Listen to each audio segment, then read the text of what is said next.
जय माताजी मित्रों, आज तमारा माटे एक सरस मजानी दवा लाया छुं। ध्यानथी सांभळजो, समझो केटली लेवानी छे, कई रीते लेवानी छे, कई रीते पीवानी ए बधुं तमने कहीश, पण शांतिथी सांभळजो।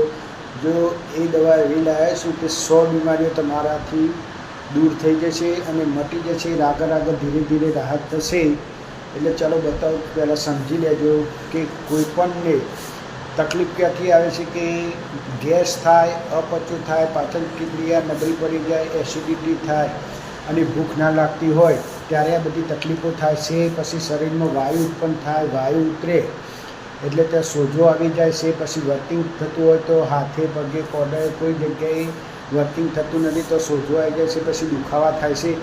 एटले मेन वस्तु गैस, एसिडिटी, कब्जियत, अपचो ने पाचन क्रिया मजबूत थई जाए तो बधा दुखवा दूर थई जाय छे। पण एना माटे सरस मजानी दवा लाव्या छुं। ध्यानथी सांभळजो।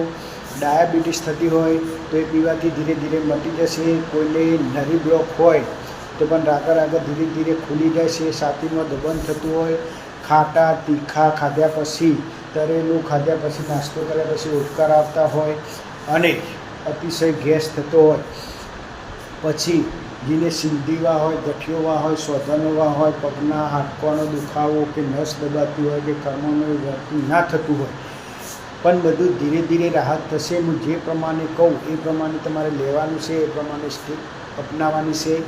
अने कोईने मोढा उपर काळा डाघा थई गया होय, चीकाश रहेती होय, एने लगावाथी मटी जाय छे। पछी माथामां वार खरता होय, टाल पड़ी गई होय, एने धीरे धीरे लगावाथी एने पलाळीने मापनुं लगावी देवानुं। पछी अर्धा कलाक पछी धोवानुं आवे छे। अने जेने कोईने आखा शरीरे गरमी थई गई होय, खरजवुं ना मळतुं होय, एना उपर अर्धी चमची पलाળી अने जे गरमी थई होय तो कुमड़ा वडे लगाववानुं छे तो मटी जशे। चालो एनी स्टीक बतावुं छुं के जुओ आ छे बेकिंग सोडा। दरेक नाસ્તામાં મળશે। ગોટા છે, દાળવડો છે અને ખમણ છે, ઢોકળા છે, દરેક વસ્તુમાં ઉપયોગી થાય છે અને નાખવાનું છે। અને દરેક શાકભાજીમાં, દાળ ભાત બધામાં, રોટલીમાં પણ નાખી શકાય, તે ફાયદાકારક છે। તો આને અડધી ચમચી લેવાની છે। જો આટલી અડધી ચમચી લેવાની છે અને એક પવાળું પાણી લેવાનું।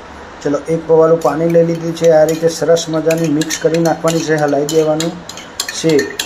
પછી આ રેડી થઈ જાય એટલે એને આ રીતે પીવાનું છે। ગેપ પાડી પાડીને પીવાનું છે। એકી ફરા પવાળું પાણી ભરીને પીવાનું નથી। એક પવાળું તમારે 5 મિનિટ પછી પીવાનું છે। એકદમ પીવાનું નથી। આ રીતે ચા પીતા હોય એ રીતે ગેપ પાડીને પાણી પીવાનું છે। ચલો જય માતાજી, જય દ્વારકાધીશ।